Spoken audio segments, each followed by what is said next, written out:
Atenção! Começa agora uma teleaula de História do Ensino Médio. Você vai assistir a teleaula de número 4. Bons estudos!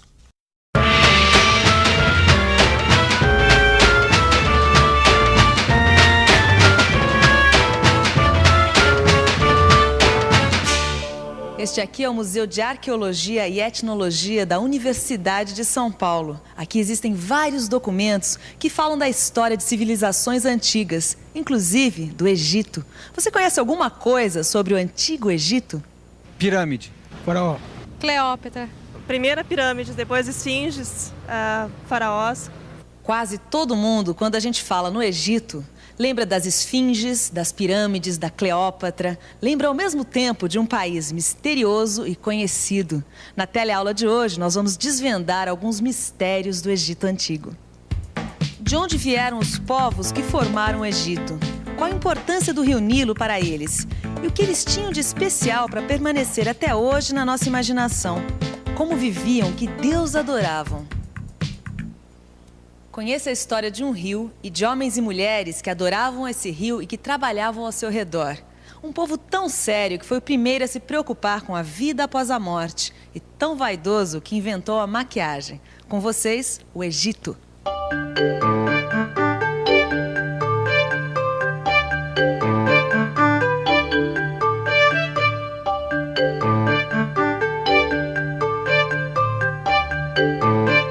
O Egito é um imenso oásis que fica no nordeste do continente africano, bem aqui.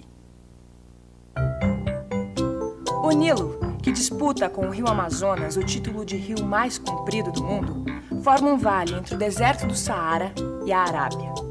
O Nilo nasce no coração da África e entra no Vale do Egito.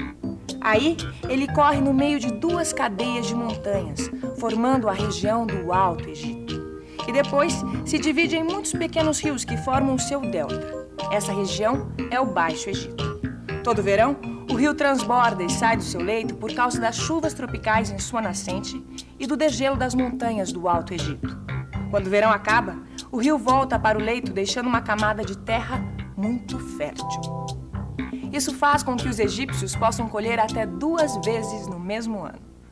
Esta aqui é a Sala do Egito, no Museu de Antropologia e Etnologia da USP. E este aqui é um papiro, que é um papel inventado pelos egípcios. O papiro tem esse nome porque é feito de uma planta chamada papiro, que nasce justamente às margens do rio Nilo.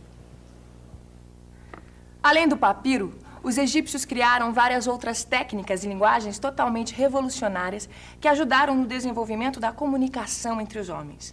Vários tipos de tinta e os hieróglifos. Isso mesmo, hieróglifos. Essa palavra estranha é o nome que se dá aos símbolos que os egípcios usavam para escrever. E foi assim que nós ficamos sabendo de uma lenda que explicava a origem das terras férteis. Osíris, o rei Sol, foi assassinado por seu irmão Sete, o rei da escuridão. Ísis, que era ao mesmo tempo irmã e mulher de Osíris, chorou sua morte durante a noite toda e pediu a seu filho, Horus, que vingasse a morte do pai. Depois de uma dura luta, Horus derrotou Sete e Osíris ressuscitou. Osíris era o sol, Sete, a noite. As lágrimas de Ísis são as enchentes do Nilo. E Horus é o amanhecer que traz o sol de volta. Essa lenda é muito antiga, quase tão antiga quanto os primeiros povos que habitaram o Egito. Vamos agora ao Egito Antigo, há 6.000 anos antes de Cristo. É nesta época que um grupo formado por pastores nômades chamados camitas chega ao Vale do Egito. Diante de tanta fartura, passam a adorar o rio Nilo como a um deus. Os camitas deixam a vida nômade de deslocamentos constantes para aproveitar as boas colheitas. Diversos clãs ou famílias se juntam para formar os nomos. Os nomos se tornam principados, onde o príncipe é o nomarca. Ô Gil, nomarca, mas nome de reino é monarca. Mas esses daí governavam os nomos. Ah, tá certo. Nomos, nomarca, faz sentido. Agora, por que eles se juntaram nesses nomos? Porque nessa época tinha terra para todo mundo, não tinha? É verdade. Vamos pensar um pouco? Vamos pensar um pouco. Para quem é nômade, é mais fácil viajar em grupos pequenos. Mas quando o grupo chegou às margens do Nilo, se fixou.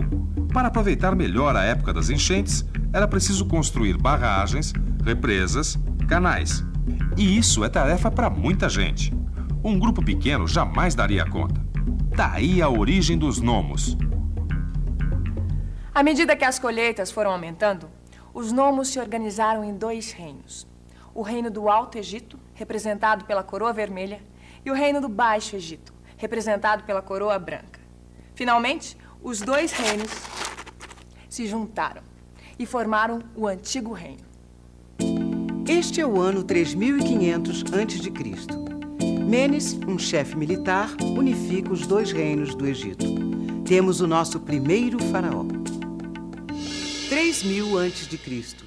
O faraó Djeser instala a capital do império em Mênfis. O império se expande. Djeser inicia a construção das pirâmides. Querida filha, genro e netos. Chegamos ao Egito e já fomos ver as pirâmides. E dentro das pirâmides, conhecemos vários túmulos dos faraós. Esses egípcios entendiam de geometria, e isso há quase 5.000 anos atrás. Daqui a gente vê que o Brasil, com seus 500 anos, ainda é um garoto. E a sua mãe e eu estamos nos sentindo 2 brotinhos. É muita história mesmo. Até agora você só viu o período do Antigo Reino, que só terminou com a invasão dos líbios e com as lutas dos militares entre si. Um reino que só voltou a se unificar muitos anos depois. Quantos? Acompanhe na nossa linha do tempo o período do Médio Reino. 2100 a.C. Os faraós fixam a capital na cidade de Tebas. 2040 a.C., os príncipes de Tebas conseguem unificar o reino novamente. Fica restabelecido o poder central do faraó. 1780 a.C., o Egito é invadido pelos Hicsos. Eles vêm da Arábia e não há como resistir aos seus cavalos e armas de ferro. Aqui termina o Médio Reino. Foi só por volta de 1500 a.C. que os egípcios conseguiram expulsar os Hicsos. Nesse momento começou o Império. Durante 4 séculos, eles viveram em paz. Ricos e poderosos expandiram suas fronteiras. Veja só. Primeiro foram até a Síria, depois até o rio Eufrates, onde hoje fica o Iraque. O Egito submeteu ou transformou em aliados do Império todos os povos do Oriente Médio até o leste da África. Aí começou a decadência, o Baixo Império. O Império foi invadido várias vezes, até que... 525 a.C., o Egito é conquistado pelos persas e perde a independência. A partir daí, o Egito é atacado por todos os lados. Logo depois da conquista pelos persas, que vieram daqui, onde hoje fica o Irã, o Egito foi conquistado por Alexandre Magno. Alexandre veio da Macedônia, que ficava nos Balcãs. E, em seguida, caiu sob o poder dos romanos, que vieram da atual Itália. Você já viu que o Egito era uma monarquia e que o poder do faraó era absoluto. Os egípcios adoravam o sol, o rio Nilo e o faraó, como se ele fosse o sol fantasiado de gente. Para governar, o faraó contava com os sacerdotes, os funcionários do governo e os escribas. Os escribas eram muito importantes porque controlavam as obras e a produção agrícola. E ainda mais importante, calculavam os impostos. A sociedade egípcia era como uma pirâmide dividida em camadas. Cada camada era chamada de casta. A casta determinava o que a pessoa ia ser desde o nascimento até a morte. O filho do nobre era nobre. O filho do artesão tinha que ser artesão e assim por diante. No topo da pirâmide ficava o faraó. Em seguida, os escribas, os nobres e os altos sacerdotes. Abaixo, os sacerdotes menores, oficiais e comandantes do exército. No quarto patamar, artesãos qualificados. Na base, trabalhadores braçais não qualificados e camponeses. A maioria da população estava aqui, na base da pirâmide. Sustentavam as outras castas com impostos. Mas os egípcios não usavam dinheiro. Os pagamentos eram feitos em espécie, ou seja, cereais, frutos ou outras coisas que produzissem.